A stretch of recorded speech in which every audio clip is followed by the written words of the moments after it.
Hello and thank you for watching. It's Jennifer Bowman with Olympia Piano, and I'd like to welcome you to day number 13 of the 24-day overview of Schumann's Traumerei. Today we're going to go over measures 13 and 14. Let's start by taking a look at the voicing. We have a couple new interesting voicing things going on here. Right hand still, we have the stems up melody.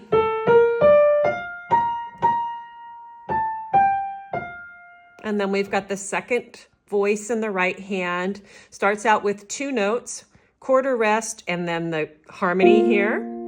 And then if you notice on beat 1 of measure 14, we've got a double stem. So we've got this voice, and then another E, D.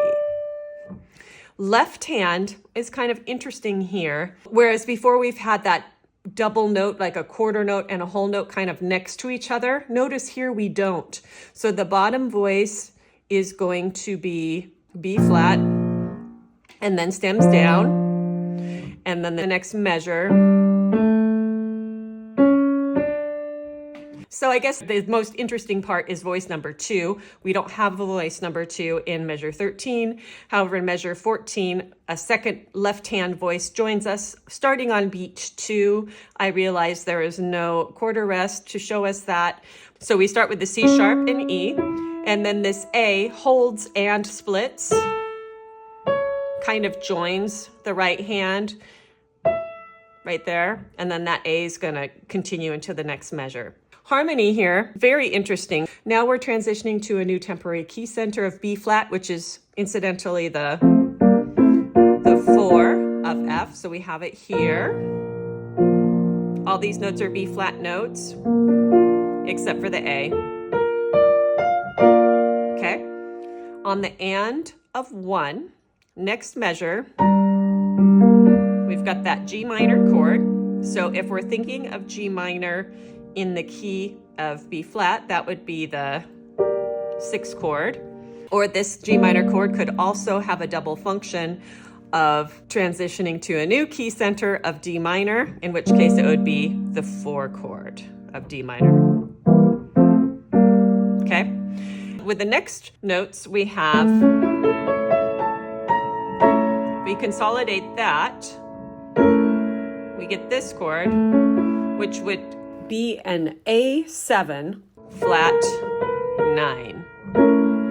So a dominant function, and that would be a dominant of D minor, which we're going to go to beat 1, measure 15.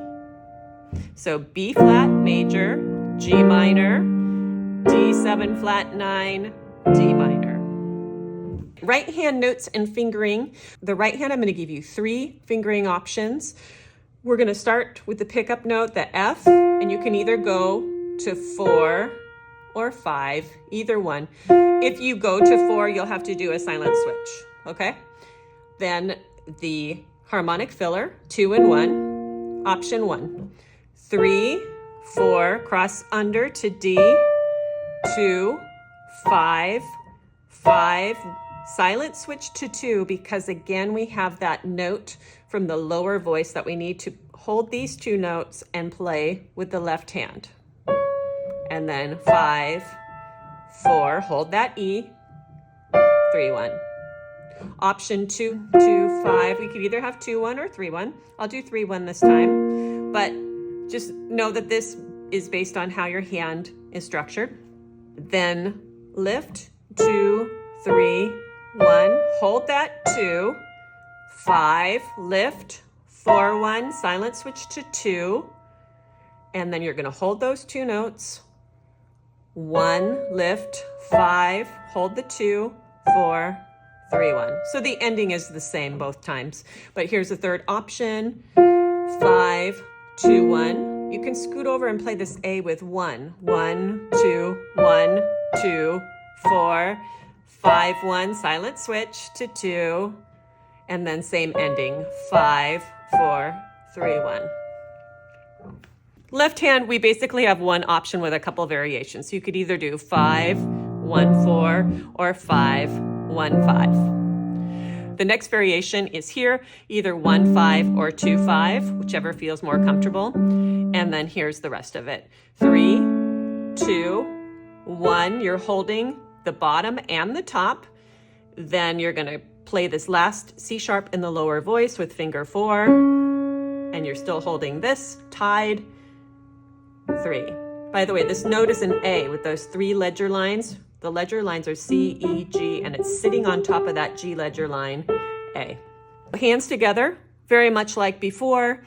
In terms of the pacing, we have a relaxed feel in measure 13, and then in measure 14, we have a lot of those overlapping melodies, resulting in a note on every single subdivision. It will sound like this. 1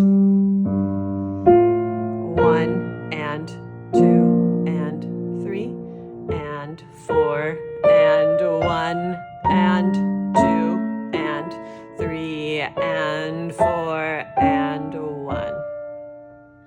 All right, let's move on to dynamics. Dynamics, I'm going to offer you 2 options. As always, these are not the only 2 options. They're simply a starting point for you to explore the overall dynamics. Option 1 will be growing to beat 2 of measure 14. Sound like this. Soft here, sneaking in underneath that B flat. And then this will be the loudest point, fading, fading, fading. Or option 2, grow to beat 4 of measure 14 and then fade back to beat 1 of 15. And that will sound like this. Sneaking in.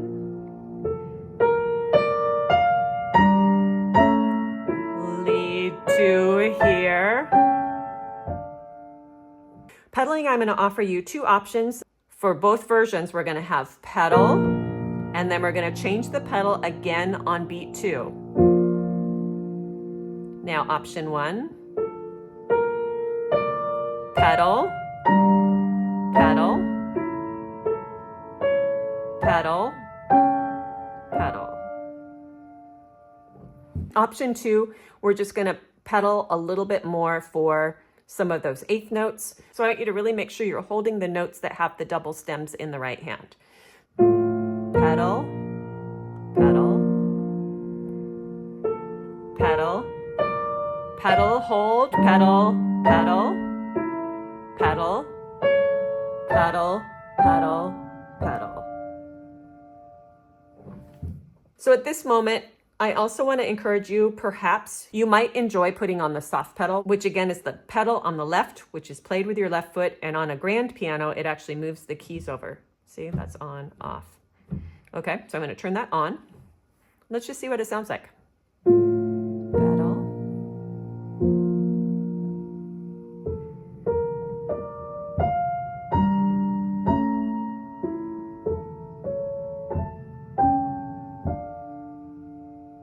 Gives it definitely a different texture, a different color.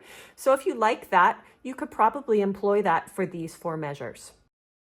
That is it for today's lesson. I hope that you found it helpful. I hope to see you again for lesson number 14. Very much appreciate your support of the channel. I appreciate the comments I'm getting. Please make sure to subscribe. Please make sure to share with others who might enjoy this detailed style of teaching. Appreciate any donations that have been sent my way, either through PayPal or through the Super Thanks, which is a YouTube feature. If you're looking at your screen, you'll see subscribe, share, etc. 3 dots. Click on those 3 dots, then you click on thanks, and that is the Super Thanks, which allows me to create more content like this for people like you.